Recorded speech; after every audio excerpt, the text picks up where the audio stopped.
오늘 말씀 우리 함께 살펴보도록 하겠습니다. 오늘 말씀 욥기 2장 1절에서 13절 말씀까지입니다.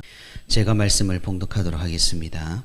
또 하루는 하나님의 아들들이 와서 여호와 앞에 서고 사탄도 그들 가운데에 와서 여호와 앞에 서니 여호와께서 사탄에게 이르시되 내가 어디서 왔느냐? 사탄이 여호와께 대답하여 이르되 땅을 두루 돌아 여기저기 다녀왔나이다. 여호와께서 사탄에게 이르시되 내가 내 종 욥을 주의하여 보았느냐? 그와 같이 온전하고 정직하여 하나님을 경외하며 악에서 떠난 자가 세상에 없느니라. 내가 나를 충동하여 까닭없이 그를 치게 하였어도 그가 여전히 자기의 온전함을 굳게 지켰느니라. 사탄이 여호와께 대답하여 이르되 가죽으로 가죽을 바꾸오니 사람이 그의 모든 소유물로 자기의 생명을 바꾸올지라.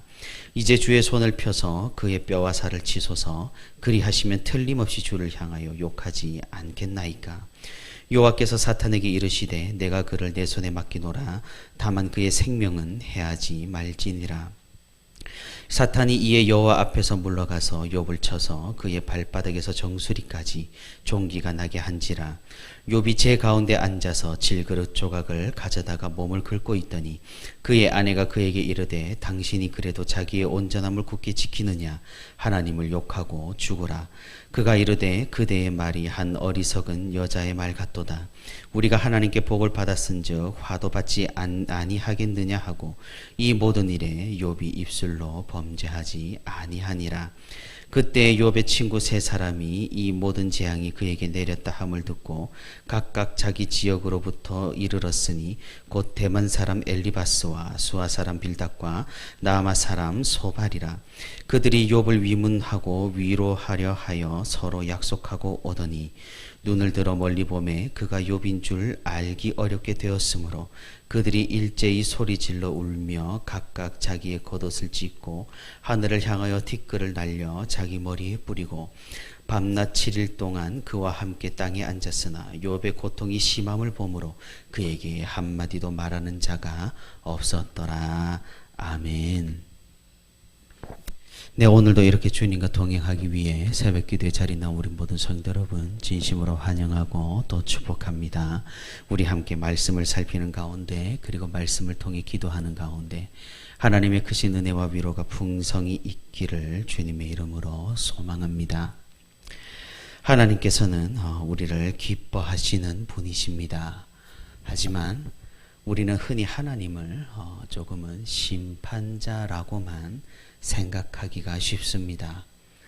우리가 어디서 어떻게 행동을 할 때 언제나 우리를 노려보시며 우리의 잘못을 들추어내시는 분이라고만 여겨질 때가 많은 것이 사실입니다. 물론 이런 태도는 부정적인 것은 아닙니다. 왜냐하면 우리의 행동과 믿음을 조심할 수 있는 아주 훌륭한 근거가 되기 때문입니다.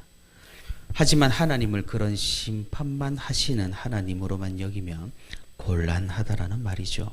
하나님께서는 오늘 우리가 본문에서 알 수 있듯이 우리의 믿음과 우리의 행동을 기뻐하시고 또 자랑하시는 분이심을 우리가 알 수가 있습니다.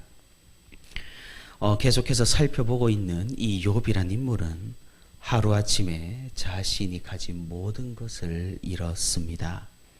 이제 남은 것이라고는 자기 몸뚱아리밖에 없었습니다.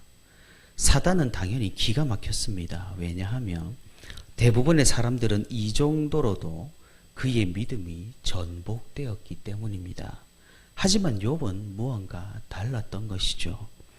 그는 그런 고통과 고난을 당한 후에도 의연하게 계속해서 하나님에 대한 믿음을 지키며 오히려 하나님께 예배를 드리는 강심장을 보여주었습니다.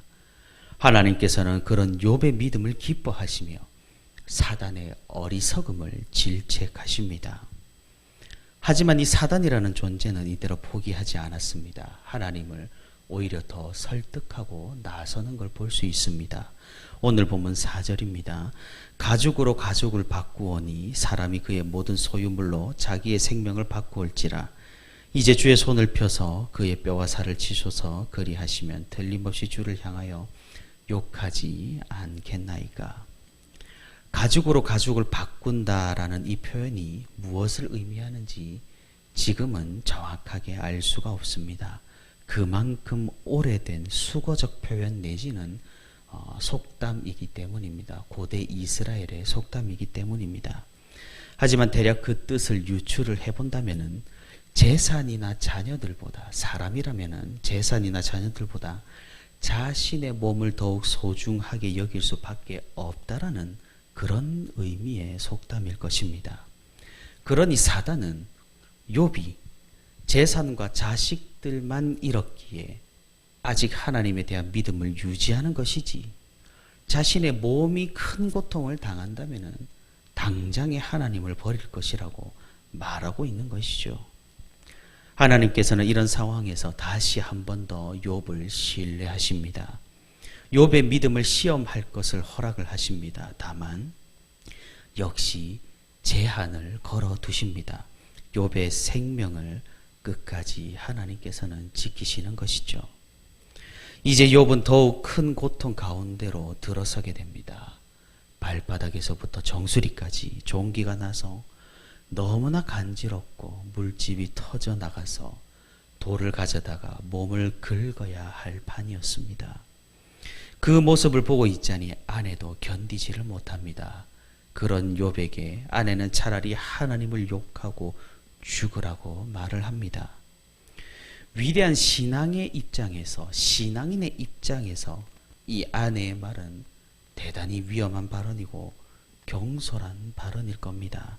하지만 일반적이고 상식적인 입장에서 이 아내의 말이 우리가 보기에 틀린 것이 있겠습니까? 전혀 그렇지 않습니다.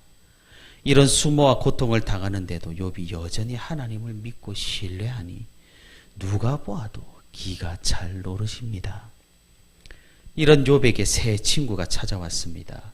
그 친구들이 온 지역은 대만, 수아, 나아마입니다. 이 지역들은 요단강 동쪽 지역을 가리킵니다. 다시 말해 이 욥의 새 친구들은 동방의 현자들, 지혜자들임을 의미한다라는 겁니다. 이들은 욥을 위로하러 왔으나 이 욥의 상황을 보고 큰 충격에 빠집니다. 7일을 욥과 함께 있었지만 그의 사정을 보고 단 한마디도 하지를 못하고 있었습니다. 욥은 그럼에도 끝까지 자신의 순전함을 지켰습니다. 자신과 가장 가까운 배우자조차도 하나님을 버리고 자신을 버린 이 상황에서도 욥은 끝까지 믿음을 붙들고 있었습니다. 우리는 이런 욥의 모습 앞에 겸손해질 수밖에 없습니다. 직접적으로 비교하는 것은 그리 옳은 일은 아니겠지만 욥이 당한 고난에 비해 우리가 당하는 고난은 너무나 하찮게 느껴지기 때문입니다. 우리의 믿음이 얼마나 연약한지, 우리가 신앙이라고 뻐기는 것들이 얼마나 한순간의 신기루에 불과한 것인지 우리는 오늘 이 말씀 앞에 엎드릴 수밖에 없는 것입니다. 사랑하는 성도 여러분, 오늘 말씀을 통해서 하나님께서는 어떤 분이심을 알 수 있습니까? 하나님께서는 우리를 기뻐하시고 우리의 믿음을 흠양하시며 우리가 이 세상에서 살아가면서 결단하는 믿음의 행동을 보고 행복해 하시는 분이라는 걸 알 수가 있습니다. 사단이 믿음을 공격할 때에도 하나님께서는 끝까지 우리를 신뢰하시며 비록 우리가 그것에 넘어진다고 하더라도 하나님께서는 우리를 다시 일으키셔서 다시 믿음의 길을 걸을 수 있도록 인도해 주시는 그런 분이십니다. 물론 욥의 입장에서는 이게 무슨 청천벽력 같은 일이겠냐마는 하나님께서는 이 모든 과정을 거침으로 그럼에도 욥을 선한 길로 인도하십니다. 우리는 하나님의 뜻을 모두 헤아릴 수가 없습니다. 사단도 천사도 어떤 존재도 하나님의 뜻과 계획을 다 헤아릴 수가 없습니다. 사단이 욥의 믿음을 시험하여 욥을 넘어뜨리려고 자신만의 계획을 가지고 있다 하더라도 하나님께서는 그 사단의 계획마저 이용하여서 욥을 선한 길로 인도하시는 그런 분이라는 사실입니다. 하나님을 아는 우리는, 그런 하나님을 아는 우리는 하나님을 믿을 뿐입니다. 우리에게 재앙이 임한다고 할지라도, 혹은 우리에게 큰 복이 찾아온다고 하더라도, 우리에게 어떤 상황이 발생한다고 하더라도, 그리 하실지라도 그리 아니하실지라도 하나님께서 우리를 신뢰하듯이 우리도 하나님을 신뢰해야 한다는 것입니다. 이것이 바로 우리 그리스도인이 가져야 하는 순전한 신앙의 모습일 것입니다. 그렇다면 우리는 이 말씀으로 어떤 교훈을 얻을 수 있을까요? 오늘 본문에 보시면 하나님께서 치셨다라는 표현이 등장을 합니다. 교회를 다니다 보면 왜인지 모르게 굉장히 자주 사용하고 자주 들리는 그런 표현입니다. 물론 우리가 욥기서를 살펴보면 하나님께서 욥을 치신 것은 분명합니다. 사단이 쳤다고는 하지만 거대한 섭리적 차원에서 하나님께서 이 모든 것을 허용하셨기 때문입니다. 하지만 우리가 분명히 알 수 있는 사실은 욥이 당한 고난이 어떤 욥의 죄악이나 욥의 실수나 잘못 때문이 아니라는 사실이죠. 물론 욥은 죄인입니다. 하지만 그가 삶에서 이렇게 큰 수모를 당할 정도로 하나님께 반역하고 거역한 사람이 아니었다는 것입니다. 오히려 축복을 받고 하나님께 복을 누려 천수를 누리고 풍족함과 행복을 누려야 하는 사람에 더욱 가깝습니다. 그런데 상황은 어떠합니까? 누가 보아도 하나님께 벌을 받는 것처럼 보입니다. 하나님이 정말로 욥의 죄악을 빌미로 욥을 치신 것 같이 보인다라는 겁니다. 그래서 우리는 다른 사람을 보고 교회에서 이런 표현을 사용합니다. 하나님께서 치셨다. 굉장히 위험한 발언입니다. 왜 그렇습니까? 욥기서 1장과 2장은 사실 하나님의 관점으로 기록이 되어 있습니다. 전지적 작가 시점으로 기록이 되어 있다는 것이죠.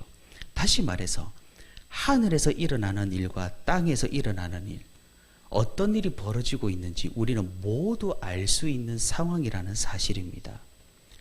하지만 실제 우리 삶에선 어떠합니까? 우리는 하늘의 일을 알지 못하죠. 우리는 땅의 일밖에 알지 못합니다. 하늘에서 하나님께서 어떤 일을 하시는지, 어떤 계획을 하시는지, 어떤 뜻을 가지셨는지 우리는 전혀 알지를 못한다라는 겁니다. 그러니 우리는 판단자가 되어서는 곤란합니다. 다른 사람의 불행과 사고를 보고 하나님이 치셨다라는 표현은 절대로 사용해서는 안 된다라는 겁니다. 그 표현은 불행과 사고를 당한 당사자만이 사용할 수 있는 표현입니다.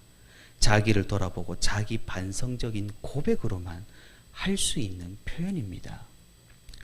예를 들어서 예수님의 제자들이 날 때부터 소경인 자를 보고 예수님께 물었습니다. 예수님, 이 자가 소경인 이유는 이 자의 죄악 때문입니까?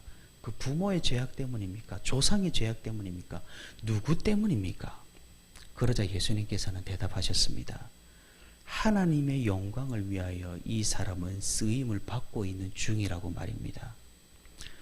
눈이 보이지 않는 것은 분명한 고통과 고난입니다. 하지만 하나님께서는 자신을 드러내시고 자신이 영광 받으시기 위하여서 이 일을 허락하신 것입니다. 그러니 우리는 아무렇게나 함부로 다른 사람의 인생과 믿음을 평가해서는 안 될 것입니다. 룻기서를 보면 나오미가 이방 땅에서 남편과 아들들을 모두 잃고 고향으로 돌아와서 하나님이 자기를 치셨다라고 표현을 합니다. 자신을 이제는 말하라고, 슬픔이라고 불러달라라고 이야기하는 것을 살펴볼 수 있습니다. 이처럼 고난을 당하는 당사자가 자기 고백적으로 하나님이 나를 치셨다라는 표현을 사용할 수 있는 겁니다. 사랑하는 성도 여러분, 우리가 함께 말씀을 붙들고 기도할 수 있기를 바랍니다. 하나님께서는 우리를 기뻐하시고 우리의 믿음을 보시기를 원하십니다. 우리의 작은 행동에도 하나님께서는 크게 기뻐하시며 우리가 하는 믿음의 결단, 행동 하나하나 하나님께서는 영원 가운데 기억하시고 새겨 놓으십니다. 우리가 하나님께 기쁨이 되는 존재로 하나님을 행복하게 해드리는 그런 성도로 이 세상을 살아갈 수 있도록 주님께서 우리에게 믿음을 더해달라고 우리가 함께 기도할 수 있기를 바랍니다. 아울러서 우리가 신앙생활할 때 다른 사람에 대해서 아무렇게나 평가하고 판단하지 않도록 우리의 마음을 붙들어 달라고 기도할 수 있기를 바랍니다. 고인물은 썩는 법입니다. 날마다 새로운 성령의 생명수를 공급받아 우리가 비판이 아니라 칭찬으로, 정죄가 아니라 사랑으로 우리가 먼저 새로워지며 우리 공동체가 서로를 위하는 공동체가 될 수 있도록 하나님 우리와 함께 해달라고 우리가 기도할 수 있기를 바랍니다. 오늘도 주님의 기쁨이 되며 하나님 앞에서 믿음의 행보로 하나님을 기쁘시게 해드리며 정죄와 판단이 아니라 고난과 고통 가운데에서도 하늘의 위로를 서로 주고받는 저와 우리 부천시민교회 모든 성도가 되기를 주님의 이름으로 소망합니다.